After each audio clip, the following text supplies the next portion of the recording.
Maharashtra diaries में आज हम बात करेंगे देश की आर्थिक राजधानी मुंबई की, जहां एक बार फिर से कोरोना का कहर बढ़ता हुआ नजर आ रहा है। साथ ही साथ बात करेंगे मुंबई की लाइफलाइन माने जाने वाली लोकल ट्रेन के एक वीडियो की, जिसके अंदर एक शख्स एक महिला को पीटता हुआ नजर आ रहा है। साथ ही साथ बात करेंगे समाजवादी पार्टी के नेता अबू आजमी की, जिन्होंने एक बार फिर से मुसलमानों पर होने वाले हमले और सोफिया कुरैशी को लेकर दिए गए आपत्तिजनक बयानों को लेकर हमला करने का काम किया है। चलिए इन तीनों मुद्दों पर विस्तार से चर्चा करते हैं।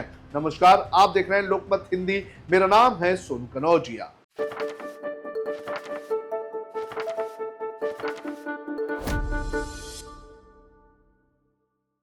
साल 2020 में कोरोना वायरस ने पूरी दुनिया को एक तरह से लॉकडाउन होने पर मजबूर कर दिया था। कोरोना की वजह से करोड़ों लोगों की जान चली गई थी, लेकिन समय रहते कोरोना वायरस का कहर कम हुआ और लोग घर से बाहर निकलकर एक बार फिर से आम जिंदगी जीने लगे। लेकिन अब देश की आर्थिक राजधानी मुंबई में कोरोना के बढ़ते मामलों ने बीएमसी की नींद उड़ा दी है। आपको बता दें कि बीएमसी ने मुंबई में 53 कोरोना के नए मामले दर्ज किए हैं, जिसके बाद बीएमसी अलर्ट पर आ चुकी है। बीएमसी ने कोरोना के बढ़ते मामलों को देखते हुए जो सरकारी अस्पताल हैं उन्हें कुछ दिशा निर्देश दिए हैं।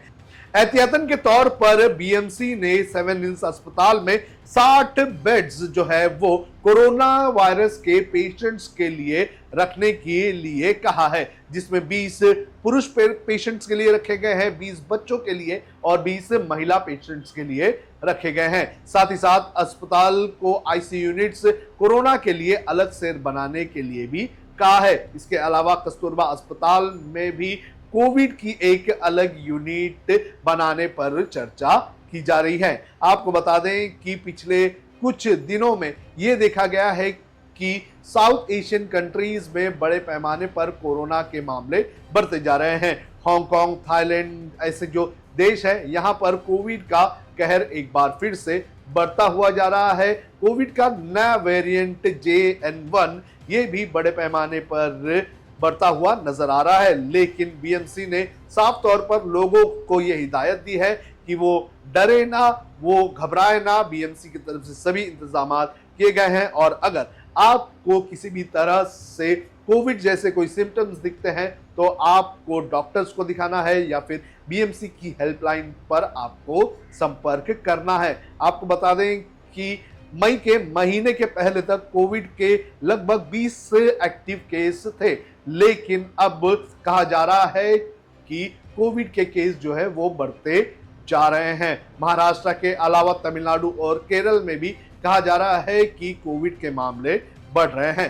तो एहतियातन के तौर पर बीएमसी ने कदम उठाए हैं, लेकिन लोगों को इससे डरने की जरूरत नहीं है। अगर आपको कोविड के कोई सिम्टम्स दिखते हैं तो आपको डॉक्टर से संपर्क करना है।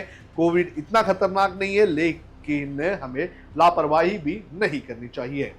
अब बात करते हैं मुंबई की लाइफलाइन मानी जाने वाली लोकल ट्रेन की, जिसका ये वीडियो सोशल मीडिया पर बड़े पैमाने पर वायरल हो रहा है। दरअसल ये झगड़ा क्यों हुआ, इसको लेकर अभी तक पूरी स्पष्टता नहीं आई है। लेकिन ये जो मामला है, ये मामला है मंगलवार का, यानी कि कल का, जब CST से अंबरनाथ जा रही लोकल के अंदर घाटों पर कुछ लोग चढ़ गए।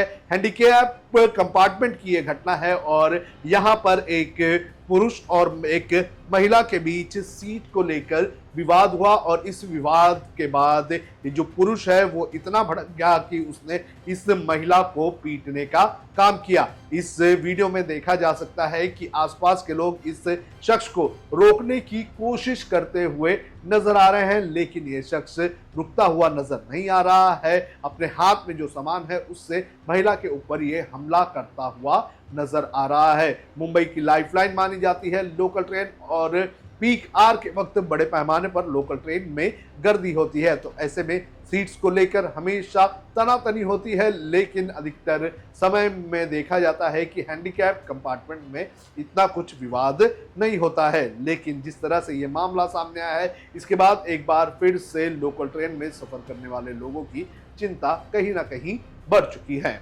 अब बात करते हैं समाजवादी पार्टी के नेता अबू आजमी की। अबू आजमी ने एक बार फिर से पहलगाम हमले के बाद जिस तरह से मुसलमानों को भारत में टारगेट किया जा रहा है उसका मुद्दा उठाने का काम किया है। मुंबई में एक कार्यक्रम में अबू आजमी थे और उस वक्त उन्होंने ये कहा कि हम मुसलमान अपनी जमात को अलग अलग करने के बजाय अगर एक कर लेते हैं और सब एक साथ आ जाते हैं तो किसी की भी मजाल नहीं है कि उनको हाथ लगाए। उन्होंने ये भी कहा कि सोफिया कुरैशी जिन्होंने पाकिस्तान को धूल जटाने का काम किया उनके ऊपर भी सवाल खड़े किए जा रहे हैं और पहलगाम हमले के बाद भी जो मुसलमान हैं उन्हें निशाना बनाने का काम किया जा रहा है। आप भी सुनिए क्या कहा अबू आजमी ने। देखिए, ये कुरैशी जमात हो या पूरी मुस्लिम जमात हो,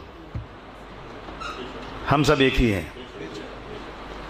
अगर सब अपनी अपनी जमातों को इकट्ठा करके एक साथ आ जाएं तो किसी की मजाल नहीं कि हमारी तरफ उठा के देख रहे हैं।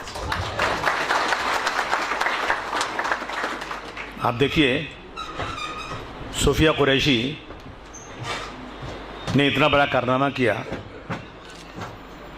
और उसी की जमात, उसी मुसलमानों को, सोफिया कुरैशी के साथ साथ तमाम मुसलमानों को आज ये जो कश्मीर में हुआ है आतंकवाद, अगर कश्मीर में आतंकवादी आए तो करें पाकिस्तान से आए।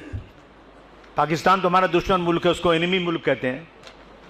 उस एनिमी मुल्क के लोगों ने आकर जात और धर्म पूछ के मारा, लेकिन कश्मीर के पूरे मुसलमानों ने अपना दिल खोल करके अपनी जितनी भी मदद कर सकते मदद किया, यहाँ तक अपनी जान दे दिया।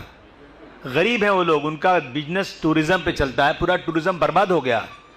उन्होंने अपने घर खोल दिए, दस्तरखान खोल दिए अपने होटलों में, यहाँ तक कहा कि अगर आपको यहाँ से जाने का किराया चाहिए तो हम देंगे।